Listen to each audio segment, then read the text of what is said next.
হচ্ছে মাটন। আমি এখন করব মাটন। তো দেখো এই আমি আমার বোনের জন্য মাটন। বন্ধুরা আমি করব প্রেশারেই শর্টে রান্না করব। এই গোটা গরম মশলাগুলো দিয়ে দিলাম। গোটা গরম মশলাগুলো হয়ে গেছে। এবার আমি দিয়ে দেবো এই মাংসটা। বন্ধুরা আমার মাংস দেওয়া হয়ে গেছে। এবার আমি নাড়বো। প্রেশারে করলাম কোনো সহজে করলাম, শর্টে করছি, কারণ কড়াইতে রান্না করার অত সময় নেই, টাইম নেই, তার জন্য প্রেশারে করছি। বন্ধুরা আমার অনেকটা মাংস কষানো হয়ে এসেছে, দেখো তেল ছেড়ে দিয়েছে, আর একটু কষানো পর জল ঢালবো। বন্ধুরা আমার মাংস কষানো হয়ে তেল ছেড়ে দিয়েছে। এবারে দিয়ে দেবো একটা কড়া আলু। বন্ধুরা আমার আলু দেওয়া হয়ে গেছে, মাংসটা কষানো হয়ে গেছে, দেখতে পাচ্ছি তেল ছেড়ে দিয়েছে। এবার আমি গরম জল আছে, গরম জলটা দেবো।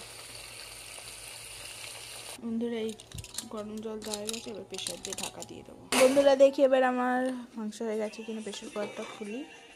এই তো পুরো রেডি হয়ে গেছে। বন্ধুরা তোমরা অবশ্যই কমেন্ট করো এবং আমার চ্যানেলটিকে তোমরা like, comment, share and subscribe করে দিও। দেখো